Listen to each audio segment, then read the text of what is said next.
बिस्मिल्लाहिर्रहमानिर्रहीम। अस्सलाम वालेकुम। Welcome to my channel R Sheikh kitchen. आज आपके लिए बहुत मज़ेदार लौकी का रायता बनाने की रेसिपी दूंगी आपको, जो बहुत मज़ेदार और बहुत ठंडा है, गर्मियों के लिए स्पेशल। ये मैंने तकरीबन 250 ग्राम लौकी ली है। तो इसको मैंने अच्छे से छील के इसको धोया। अब मैं इसको ग्रेट करूँगी। बिस्मिल्लाहिर्रहमानिर्रहीम। तो ये मैंने अच्छे से इसको ग्रेट कर लिए। अब मैं इसको बॉईल करूँगी। आप चाहें तो इसको बारीक बारीक से काट के भी बॉईल कर सकते हैं, लेकिन जब हम कद्दूकश से करते हैं तो फिर ये 2 से 3 मिनट में अच्छे से जो लौकी है वो गल जाता है। तो अब मैं फ्लेम को ऑन करूँगी। बिस्मिल्लाहिर्रहमानिर्रहीम। तकरीबन 1 कप पानी का मैं इसमें डालूँगी और 3 से 4 मिनट में ये जो लौकी है अच्छे से बॉईल हो जाएगा।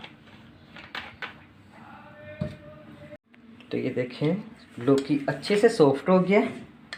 तो अब मैं सबसे पहले एक बाउल लूँगी, उसमें ये तकरीबन 2 कप दही के हैं। अच्छे से इसको आपने फेंट लेना।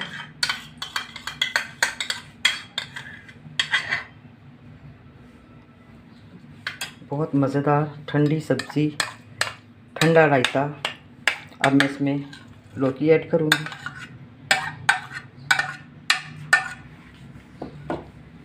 एक छोटे साइज़ का मैंने प्याज लिया है, बारीक बारीक कटे चॉप किया हुआ, ये इसमें जाएगा।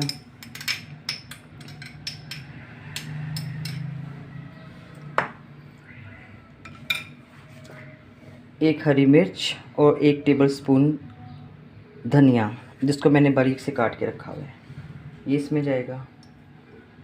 आपकी अपनी मर्ज़ी है, इसमें आप वेजिटेबल ज़्यादा ऐड कर सकते हैं, फिर वो रायता कम और वेजिटेबल ज़्यादा हो जाएगी।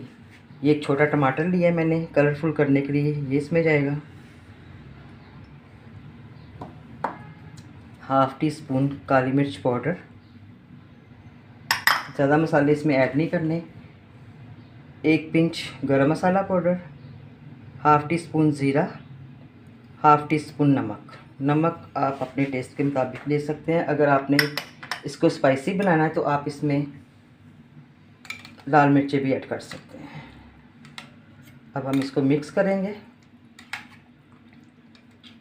कोई भी आप दाल सब्ज़ी बनाते हैं रात को चावलों के साथ, मटर पुलाव और आलू की जो हम बनाते हैं तहरी, उसके साथ बहुत मज़े का ये रायता लगता है। तो आपने इसको ज़रूर ट्राई करना है और लाइक करना है अपने फैमिली फ्रेंड्स के साथ। और जिन व्यूअर्स ने मेरे चैनल को अभी तक सब्सक्राइब नहीं किया तो मेरे चैनल को सब्सक्राइब भी करें, साथ बेल आइकन के बटन को प्रेस करें और इस रायते को एंजॉय करें। Thank you. अल्लाह हाफिज़।